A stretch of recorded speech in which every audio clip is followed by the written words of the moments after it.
Le mondial La Marseillaise à pétanque, qu'est-ce que c'est? C'est le plus gros événement sportif du Sud-Est qui a lieu chaque année depuis 1962 et qui regroupe 15 000 joueurs, 170 000 spectateurs qui viennent de 26 pays et 96 départements.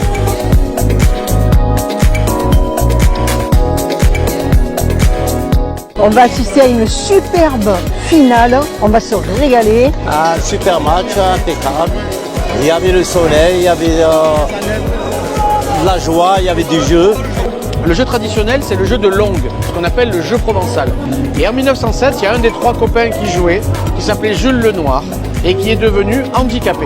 Et on a créé le sport pour lui.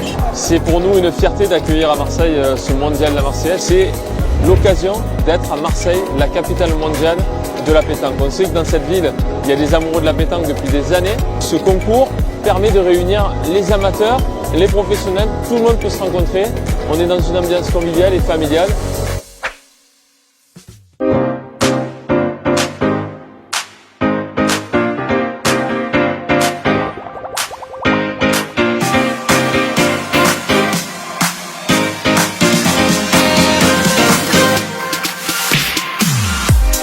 J'appelle ça moi la smart pétanque.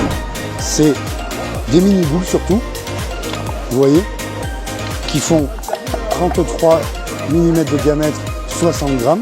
Il y a beaucoup de gens qui peuvent plus jouer à la pétanque, que ce soit des personnes qui sont peut-être en EHPAD, ou d'autres personnes finalement qui, comme les filles, qui ne veulent pas forcément se salir les chaussures, ou aller sur un terrain, prendre les boules. Donc on apporte le jeu à leur disposition. De partout.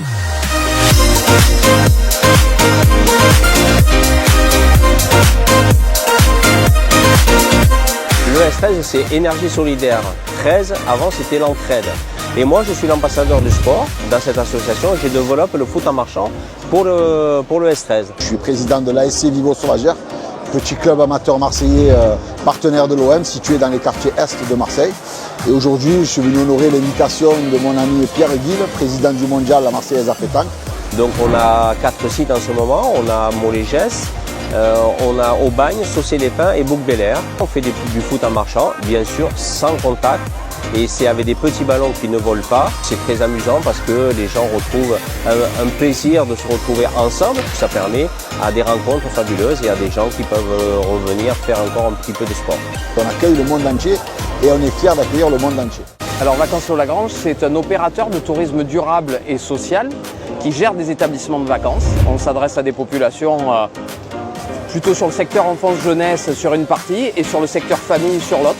L'ambition, c'est de faire de la mixité sociale, de la mixité culturelle, de la mixité générationnelle autour des vacances et d'en faire un temps de citoyenneté, de découverte. Et l'ambition, c'est de faire en sorte que le temps des vacances soit un temps de découverte, un temps d'émancipation, un temps de reconnexion à l'autre.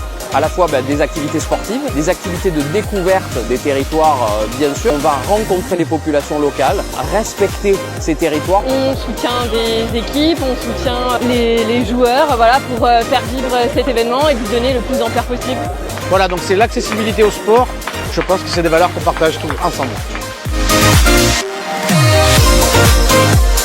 We'll be right back.